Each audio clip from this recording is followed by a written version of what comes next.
The Principal Secretary in the State Department for Housing and Urban Development, Mr. Charles Hinga, joins us now on the line. Good morning, Bona PS.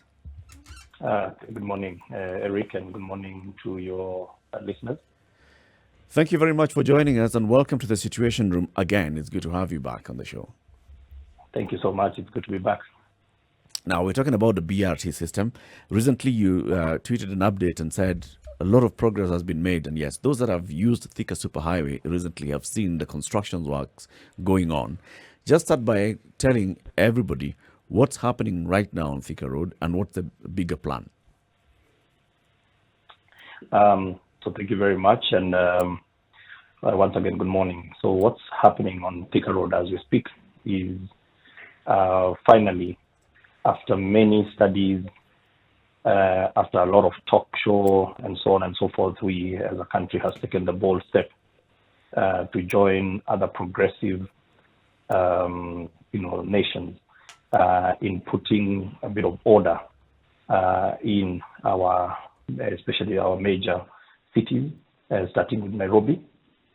And in this case, the issue of providing a reliable, efficient public transport system is a major agenda that began many years ago.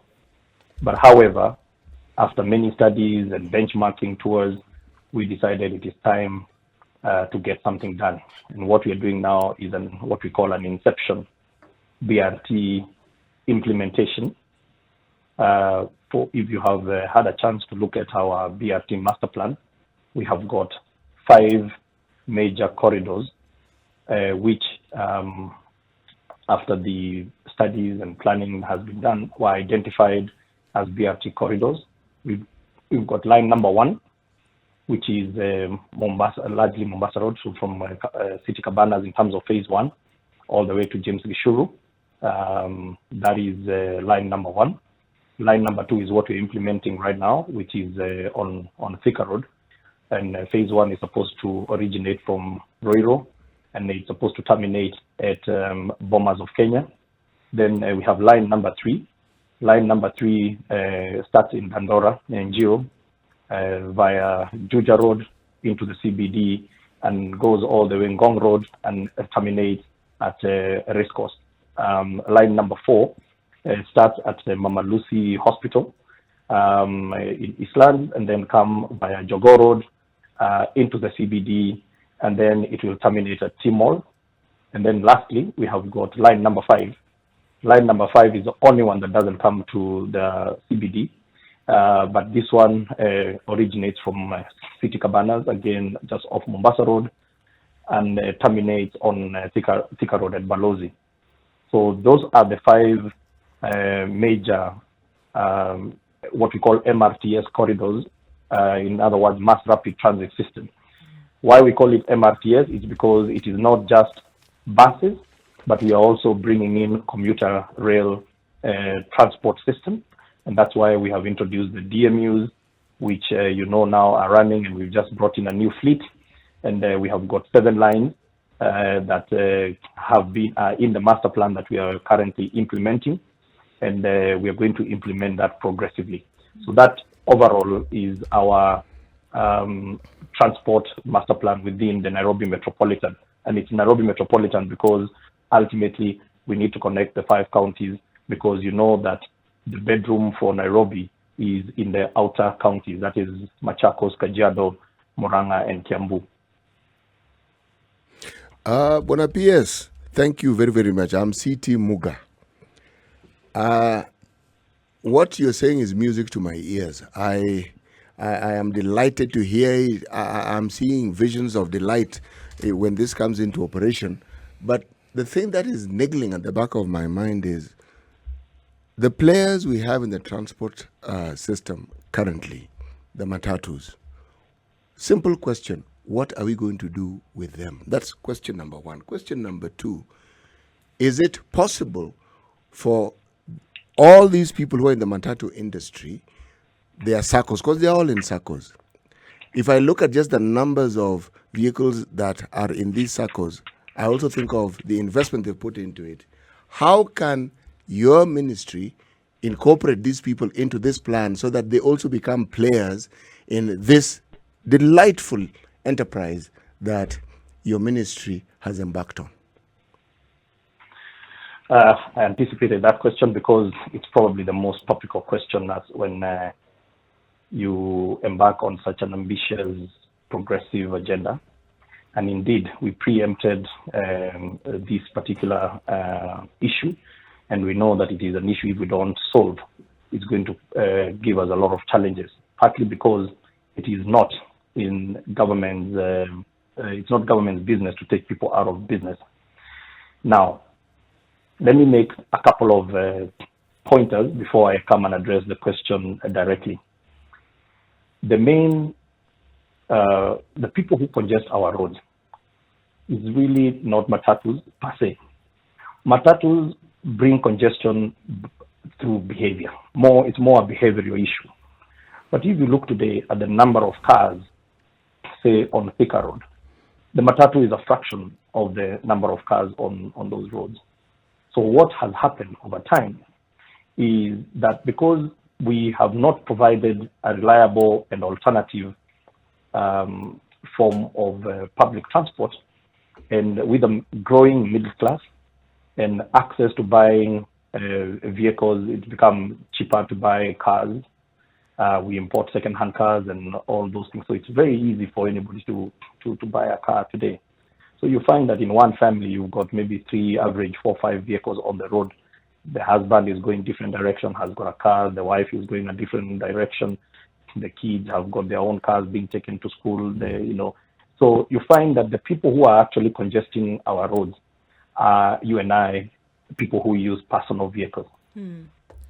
That's the first point that I want to make. So when we address this issue of bringing an alternative form of transport, the first thing that we need to understand is that actually we are not taking the passenger away from the matatus. The first people that we are targeting are the people who are using private vehicles, because they're the ones that truly congest the roads. But you cannot be able to go tell them, stop driving your personal vehicles if you don't provide them with an alternative, efficient, comfortable mode of public transport. Now, to your question specifically, obviously, we need to bring in the current players, because as you've correctly said, some of them have taken loans to buy the existing fleet of matatus. So most of them have got more than one, and indeed, they are indebted. What has happened is back in 2019, we engaged, actually from 2018, we engaged the Federation of Public Transport Association. There are 5 of them. I cannot name, but you know the likes of Mount Kenya, Matatu. There is the one for Kimutai. There are 5 main national associations that we brought together first of all, and we went through a lot of interactions with them, and we had workshops. I have sponsored them to go on tours around the world. They've been to South Africa, they've been to South America, to at least, first of all, before we even start talking about what we're going to do here in Kenya, for us to be able to bring them on board so that they can think the same way that we're thinking, that the current system does not work for anyone. It doesn't work for them.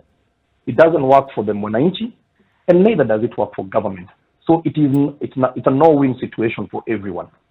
And then we have taken them to countries where they made a deliberate choice to say that this position is untenable and something has got to be done. Now, the part of that exercise was not to try and go say, let's copy what has been done in South Africa, because what has been done in South Africa, and I was privileged to have been implemented at least 2 BRT systems from the beginning to the end in South Africa, one in Soweto, in Johannesburg, and the other one in the capital city of Pretoria, or what is called Tshwane. It is not a copy and paste of what has happened in South Africa, because, for example, the spatial development framework of South Africa is completely different from Kenya. In South Africa, because of apartheid, what you found is that the majority black people were pushed to the urban edge. And therefore, these are the people who need to use public transport system. So they ended up having a very expensive system, because from CBD to the further end of Soweto, for example, is about 49 kilometers. So you have to have a bus traveling 49 kilometers to essentially ferry people who are in the low income brackets. Yeah. So the South African case does not necessarily work here in Kenya, because when you look at our case in the Nairobi metropolis, the maximum distance that you're looking at these buses will have to go is maybe 25, 28 kilometers. And when you look at various modes of transport, that is an ideal system for a mass rapid transit like a BRT. So we engaged them, we brought them on board, and they bought into the vision. The second thing then we had to do was then to formalize them and put them into a task force. So if you go into your archives, and I can't remember the exact date, but they've been in a task force since 2018. Since 2018, they've been in a task force which was gazetted by our cabinet secretary. And part of it was to say there will be some affected operators when we bring in this system. How are we going to manage affected operators? How are we going to have this concession? How do we incorporate the existing transport operators into the BRT? And that is what we have worked with them. And so we have a framework of engagement with the current public transport operators to ensure that they don't get kicked out. The main question then is going to be the government. So this is a classic case of what a PPP should be, because what is government doing? Government is investing in the infrastructure, the BRT infrastructure. So if you go now on Thika Road, what are we doing? We're building depots, we're building transfer points, we're building a command center, and that all is at Kasarani. But we have a depot in Roiro, and we're going to have a depot here at Kenyatta National Hospital. The next thing that we are doing is that we are dedicating a corridor with stations. And at the moment, because of all the budget challenges, and obviously it's very expensive to put this BRT infrastructure, we have two types of BRT. You have what is called gold standard BRT, or you have what is called BRT Lite, L-I-T-E. BRT gold standard essentially says that you should have a BRT station every 500 meters when you are in the CBD or where there is high traffic. And then as you move to the peri-urban, you have almost 700 meters. Now, if you are going to do that on Thika Road, it means, first of all, you have to go put a lot more footbridges, which is quite expensive. So what we decided is that we're calling an Inception Brt Phase, was to say, let's look at our existing footbridges, let's refabricate them, and because we're using the median stations, and I can explain later why we use median, is largely because you don't want a lot of interference on that, but also it helps you to save on infrastructure. So you're using the median station. So the footbridges exist, and we've refabricated them, and we've built stations that will now mean that the bus is able to dock, and it is we're using what is called low floor buses, meaning that you don't need to build platforms, because there are two types of buses that you can be able to design. You can have high floor or low floor. So we decided as a country we're going to go for low floor. Again, because of it was going to be very expensive to build high floor, because it means every station you have to build a platform. So we have gone for the low floor, low entry. We have already published the BRT standards. We have shared them with the Matatu operators. We actually even engaged them initially to ask them, can they be able to bring in the fleet themselves? And they realized it was a bit too expensive for them to do that. And so right now what we are doing is that we are working together with them to see whether we can be able to have them in a bus operating company that will be financed.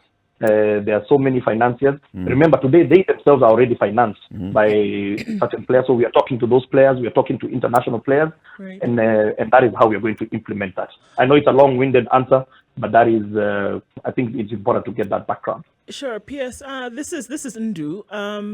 Just one of the things that you had said previously is that, there definitely is an appetite for a better public transport system in the country.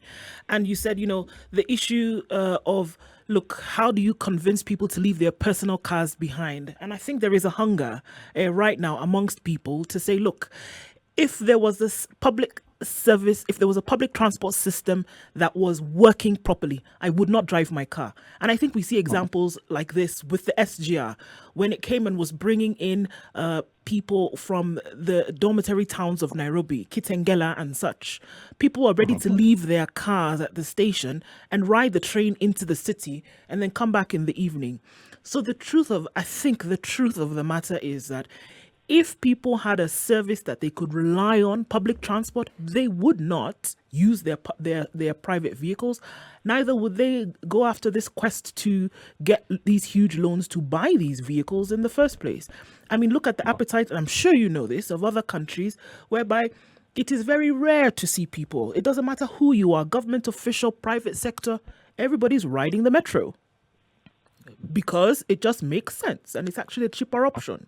I think there's an appetite for it. If there was a service that was reliable and that was safe and that was efficient in terms of getting people from point A to point B.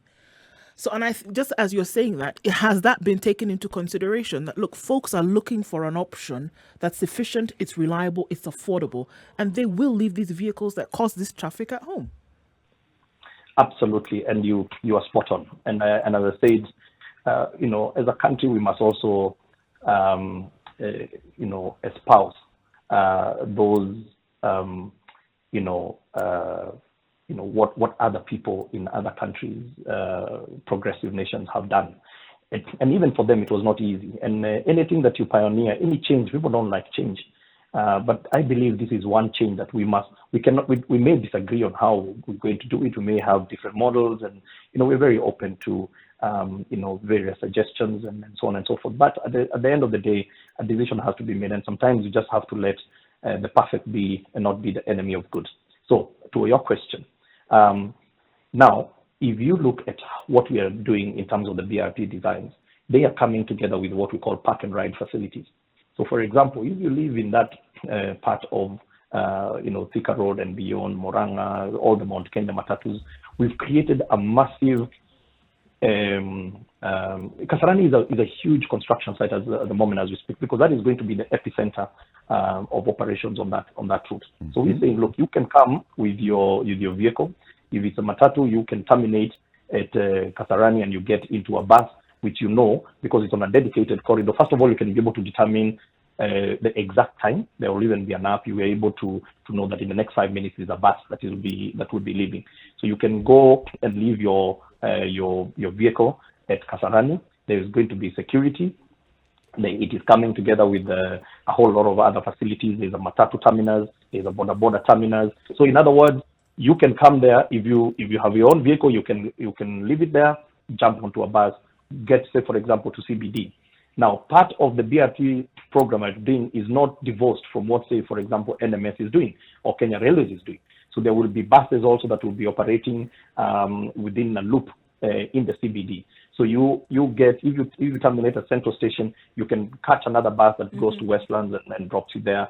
It goes all the way to Hurlingham and so on and so forth. So that is how we are incorporating them. But then also remember, you still have other modes of transport for your last mile. You still have your Ubers, your Bolt, and all other forms of last mile connectivity. So at the moment, yes, it is a starting point, and of course it's not going.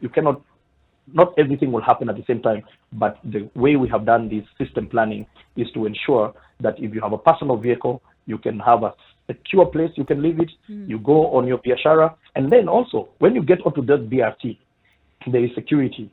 Because so for example, because you are the people I'm targeting, the people who are congesting the road, as I said again, are the people who have individual cars. Now, these tend to be maybe white collar jobs, people. So you would probably have your laptop. You're worried about, am I going to be safe in the public transport? So we made it comfortable. We made it, we made it safe, and then even the experience itself. So there's pre-boarding, for example. before you get down, when you get down to that footbridge, and as you get into the station, you must have your ticket. If you don't have your ticket, you can't go in. So there's no issues of hustling with people collecting fares. You have to pre-board for you to be able to access the bus. So once you get into the bus, there is what we call IPTMS system, Integrated Public Transport Management System, which is on the station and on the bus. There's an audio. It will tell you we are going to station, we are Garden City, we are approaching this particular station. And then the bus itself has got, we're going to be refabricating or rehabilitating some of our junctions, and we're going to have intelligent traffic lights as part of these, moving towards a reliable public transport. So, for example, if this bus is running late and it comes to an intersection where there is an ITS system, intelligent traffic system, the bus has a system called UTS, which is a unified communication system. And it is able to communicate, for example, with the traffic light to say, I'm running late, leave the bus lane open longer, all right, so that I can be able to catch up. So, I mean, this is something that we must be ambitious about, because, as I said, now you can be able to determine that in the next 10 minutes, I'll be in town. And over time, we believe as we bring more and more of these rolling stock. So at the beginning, we are aiming to bring in about 300 of those buses, meaning that every 2-5 minutes, there's a bus that is flying on that route. Right. So if you are on a personal vehicle and you're stuck in traffic for an hour, and someone is sitting in a comfortable bus and they're in town in the next 10 minutes, tomorrow you're going to leave your vehicle. And ultimately, in fact, and this is what we've told even the matatu operators, that we are not taking away business from you. I'm bringing customers that were never your customers, because the people who are flying on individual vehicles are not your customers, right? And once we show them the financial models and we show them that actually this thing pays for itself. In fact, in Kenya, I believe with a modest fare, we don't need to get subsidies into this system, because we have a huge captive market traveling in relatively short distances. Yeah. And therefore, you are able to come up with a fare system that does not hurt the low income, but also does not require our government to continue subsidizing. This is the Situation Room. In the room with you this morning is Eric Latif, CT Muga Nduoko, and joining us on the line is a PS for Housing and Urban Development, Charles Hinga. We are talking about decongesting the traffic, the situation in Nairobi, using the mass rapid transit system. One of those facets is the BRT, the buses that are going to be introduced on the roads. Starting the pilot project on Thika Superhighway, the PS has told us what is the plan. The plan is we have 5 lines, Mombasa Road, Cabanas to James Gishoro. Second line, Thika Road, starting from Ruiru, going all the way to Bomas, all of them passing through CBD. Third line, Dandora, from Njiro, Juja Road, Racecourse in Ngong, on Ngong Road rather.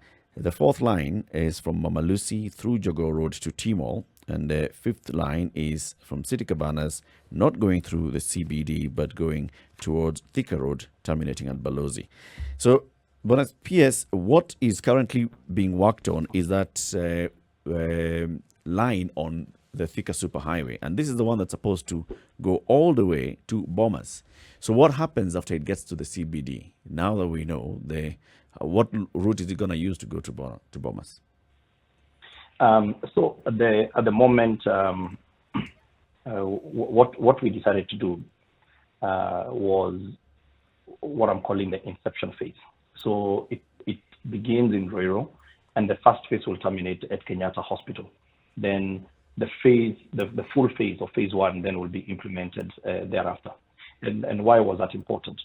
The first thing that we needed to do was is just the believability. There's a very sad story that is told when I joined the government in 2018, that there is a team that went to Colombia. Colombia, Brazil are the mother of BRT. That's where BRT began. So a lot of people go there for benchmarking. And then there's a team around 2013 that went to Colombia. There's what is called Trans-Milano BRT, one of the largest, transport almost 1 million people, during the, in one day. And, the people were wowed, and they looked at this system and they wondered how is it that we can get this? And they then said, look, what I want to ask you is, can you just give us your blueprint of your public transport system so that we can go and implement them in Nairobi because we believe this is the right system? And the counterparts there told them, no, but you actually got them. And this team said, no, hang on a second. I know there's been maybe Kura, Kenha, I don't know who, they've come here to benchmark, but now Kenya has a new dispensation. We have a devolved government, and now we are the ones who are in charge, and we don't have them. They said, no, that is not what we say. And indeed, it is true that we have had Kura, Kenha, and all those people. They've come here and they've studied. But they said that when we were benchmarking back in the late 70s and early 80s, and we were looking for where can we be able to benchmark there's a reliable public transport system, the interesting bit is that they came to Kenya. Because in Kenya, we had a very reliable public transport system. So, and then when I came into the State Department, I found almost 60 studies, and then there was even, we have a lot of development partners. Sometimes they give us grants to do studies. So you find that you have an addiction just to study and with very little implementation. So I said, we have the best BRT, but on paper. Let us get out of there. Let us put BRT on the ground. It's not going to be perfect, but at least in this political term, we are able to deliver a flavor of what is the possibilities. And then once you do that, because this is the hardest bit, is getting started, once we crack it, the public is going to be with us, because this is as Wanjiko as it comes. This is as ordinary Kenyan as it comes. Even when you talk about budget process is a participatory process, this is where you need the public to be going out there and say, put more money on public transport, because we are losing 100 billion a year in just congestion. And it is madness. And we say we have an opportunity to change it. But of course, until you see it, you will continue debating and having professors come and talk to you, Hinga come, have a talk show, draw some nice PowerPoint presentation. The most important thing is to get out and get something done. So we looked at the 5 lines and we said, which is the lowest hanging fruit? And we saw that Thika Road was actually the least progressed in terms of design, but we found that it is probably the least disruptive, because if you go to Juja Road, you don't have an inch of road reserve. So we have to expand Juja Road, and you have to get a lot of those people that encroach businesses and so on and so forth out of there. There is compensation, there's land acquisition, and you know what it is with this country of ours. It is so expensive to acquire land. So we said, where can we have least amount of disruption, where we don't need to acquire land? If we don't have to acquire land, where can we go? And then if you go to Jogoo Road, same thing, there's land acquisition that needs to be done and so on and so forth. So that's how we settled for line number 2. So despite it not having designs, line number 3, for example, is the most progressed. We even have a cabinet approval for a EU loan and also grants. There's about a 55 million euro grant that we have on line number 3. But also there is a loan, but the land compensation is going to be a tall order, and so that one was not going to be implemented faster. That's how we chose line number 2. And then we said, how do we implement it? Let's go to what is already existing. Let's provide Kenyans with a flavor of what are the possibilities, and so that we bring them on board as we implement the subsequent phases. The next one is then line number 1. Line number 1 is where we've got the expressway. And we say that you can't have an expressway which is, obviously, what you're providing people is choice. So we're saying, look, if you want to pay a little bit more and you don't want to be stuck in traffic, hop onto the expressway. In the next few minutes, you will be in town.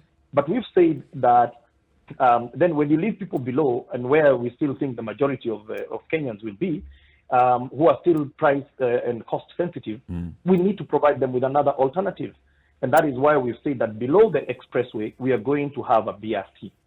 And that is actually the designs. I've already seen the feasibilities, and the designs are being done, and we're finalizing on the financing for that. So we hope that by the time the expressway is fully commissioned, we are also going to have a BRT below that. Then we have line number 3, which I've said is way advanced. And again, some of you might have seen that I say that we are going electric buses. Again, this is very aspirational because it was easy for us to go to the conventional, which is the fossil fuels. But, you know, first of all, Kenya today is one that is championing climate change.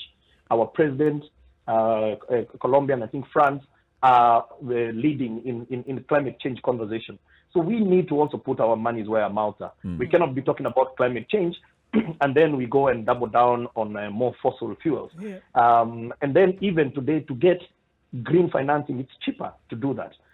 So we've made a conscious decision that we want to go electric. And I know, yes, people are saying, look, we have intermittent power, you know, Kenya Power is not reliable. But again, let us not allow those challenges to inhibit our ambitions. We need to dream, and we need to dream even higher than that.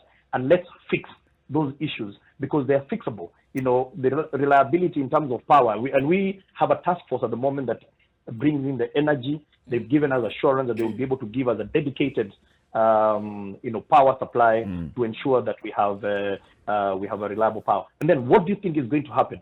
We are also slowly going to see that if you bring public transport system that is green, that even then people themselves, when they start buying individual cars, we start moving green. So we believe that this window has given us an opportunity to right so many wrongs, but also to set the right kind of agenda. Charles, in terms of time, you know, it's really exciting to hear you speak in this manner. And I'm sure Kenyans are to say, okay, well, you know, when is this going to happen already? Because the plans are great to hear. And it's obviously, we're not talking about building castles in the sky. This is something that's grounded. It is here. In terms of when somebody's going to be able to step on a bus and be able to get from point A to point B, what are we looking at then in terms of timelines?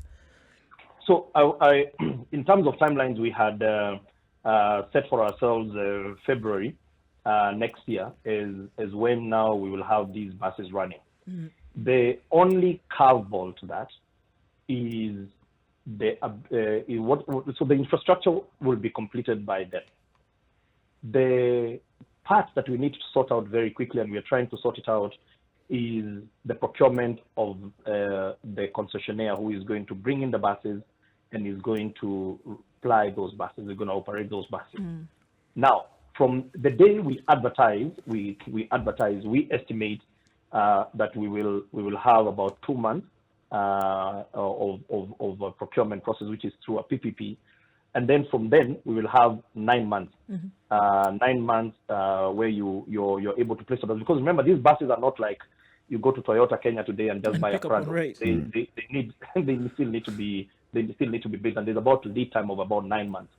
So we know we are now slightly outside our timelines in terms of bus procurement. Now we have now finished the electric bus standard because this is what delayed us going to the market. And I can promise you that by next month, we will have already gone out to the market, and it's going to be an open, competitive process to bring in the financiers, to work with the operators to bring in these rolling stock. So basically, we're talking about if you go to the market next month, that's July, 2 months of procurement, that's July, August, September, and then 9 months after that for us to start seeing the buses on the road. Yes, correct. Nairobi is, I think, the perfect place to pilot such a plan. But Nairobi isn't the only city. Well, it takes the bulk of congestion, if we're talking congestion. But other towns in this country could also benefit. Say Mombasa, for instance. Mombasa gets some really serious congestion at times. Not as serious as Nairobi, nowhere near. But I'm asking, would it not make a lot more sense if such a plan, I'm sure it's already in the pipeline, was something that is set for duplication in the other cities, so that even as our populations grow, it isn't something that we're going to be looking at curing. It's something that is already a work in progress, so that the town grows with such a plan. Absolutely. You're spot on. And there is a program that I'm running, I call Kenya Urban Support Program, which is, one of the unintended consequences of our devolution was we killed local government. So the municipalities disappeared, and you find that actually our major urban areas have totally decayed. You go to Nakuru, it is decayed because Nakuru town used to have a specific allocation, which now goes into one pot and then it is spread. Whatever. So we have some challenges in terms of financing our urban areas. So we have a program that we started, and I'm very glad it's actually one of the best performing programs in World Bank globally, not just in Kenya, globally, where our absorption capacity is one of the best. So I have re-established 59 municipalities across the country, and in these municipalities, we have departed from them being political structures where we had the mayors and so on and councillors, and we've gone for more professional outfits. So what we have now are municipalities that have got a CEO and have a board, and the board has largely private sector. So you have business representatives, you have professionals, so we have planners and so on and so forth that fit on these boards. And also that means that we are taking them away from the short-term planning, because these plans are long-term and it is capital intensive. We have to realize that. And you then have to be so deliberate. So we're trying to take them away from the pressure of making short-term decisions by establishing them as governance structures as boards. So this is a part of our plans. So they will be able to address issues of solid waste management, because most of our urban areas are full of garbage. They will be able to address issues of stormwater drainages. They will be able to address issues of missing links in terms of roads, markets, and so on and so forth. And the fifth one is public transport. So then what we have to begin with is the planning. The studies have to be done, because as I said, BRT, you just don't wake up in the morning and say, I want a BRT, because it's an expensive system, and if you get it wrong. So for example, Thika Road, we anticipate that we want to do 15,000 passengers per 15,000 passengers per direction per hour. Okay. Now that is a huge amount of people that we need to ferry. So as we get to those numbers, you need almost 600 buses. And you need much more infrastructure. So that is our ambition, and we believe it is. The traffic definitely is there. The number of people on that road are way beyond that. So we believe we can be able to achieve that. So we need to do the traffic studies. We have done proper traffic studies. We've counted cars on Thika Road. So this is not we wake up and we thumbsuck. There is a lot of data that we have, including interviewing Kenyans. We have done a lot of surveys, and we asked a lot of Kenyans if we gave you this public transport, and we can share all those studies. Those studies are available, and we've asked NAMATA, which is the Nairobi Area Metropolitan Transport Authority, to provide a portal for the public, so that what we want to do, because we believe that this is a good project, but if misunderstood, can find a lot of resistance, is that we bring the public with us by ensuring that this information is readily available. I've got to ask you this because very many people have asked this question. So we have these BRT plans that have been with us for a long time. We're implementing them. We still have a way to go. And then people are comparing this with Dar es Salaam. In a very short time, people in Dar es Salaam started using the bus rapid transport system, buses the Mwendo Kasi. And they have even increased the number of stations, increased the areas, and increased the routes. We are still planning, and we are still yet to procure the buses. How would you compare? What is it that is making ours take so much longer than a simple thing like Tanzania? They're using the buses. Look, it's not as simple. Again, as I've said, I have seen what it takes to bring this type of change. So it is not for lack of trying, and I believe even previous administrations they really tried. The biggest challenge is getting started, and I think a lot of people get stuck on getting started, because getting started has a lot of complexities, and this is where you need strong leadership. And we have a strong leader, His Excellency the President. When he told us, listen, I don't want to hear any BRT word mentioned again, because I've been in presentation when he goes outside the country. He's shown BRT. He himself had an opportunity of living outside the country. He knows what it is to have a public transport system. So we need to talk. We need to move out of talk show into getting something done. And I think this is what we are trying to do. But I can tell you, it's only that I've shaved my hair. I have a lot of gray hairs as a result of this. It is not an easy job. And also, we are a very noisy democracy, which is good. I'm very happy with a noisy democracy. And so, there are other areas where you can be able to force your way into things. In Kenya, you need, when I've been reading comments and I'm so impressed because everybody is a BRT expert. Of course. Everybody overnight. Blame it on 844. It created experts in everything. Recently, that is called BRT. I'm not surprised, but that is fine. That is our democracy. We're doing things at our own pace, bring everybody together. I mean, we are very litigious as well. So if you don't don't tick every box, you're going to find yourself in court. But I believe this is at least the one thing that I believe will get good support from the public, especially if we can be able to show them that yes, there will be a bit of pain to be experienced when you're constructing the station. Yep. That is part of the process. Even as we start with the buses and people are still taking a wait and see, the congestion is obviously going to increase as the first question you asked. You already have congestion. I had the traffic report. You have a lot of traffic on Thika Road as we speak.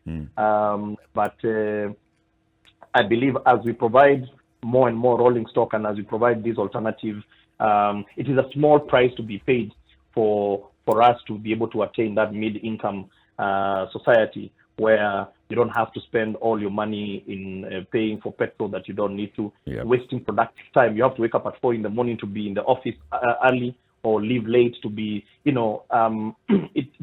traffic congestion has disrupted our lives. The problem is, I believe, is that we accepted mediocrity to be okay. So you don't feel you're there stuck in traffic and you don't ask yourself the question, but what kind of a country is this? Sure. Why do we have to be subjected to this?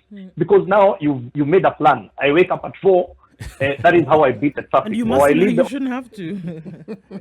And you shouldn't have to. That's very true. So this is it is ambitious.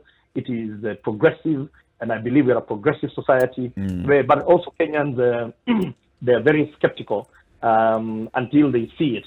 So I'm as eager as everybody else to have those buses here and push as hard to see it running because our necks are on the block now. Very good. P.S. Charles Hinga, thank you very much for joining us. We'll be speaking to you again in a couple of weeks. Once you have an update, come here. Let's hear the update and let's share it. Always love being here, and you're doing a great job. So thank you very much to you and to your listeners. Asante sana. Thank you. Thank you.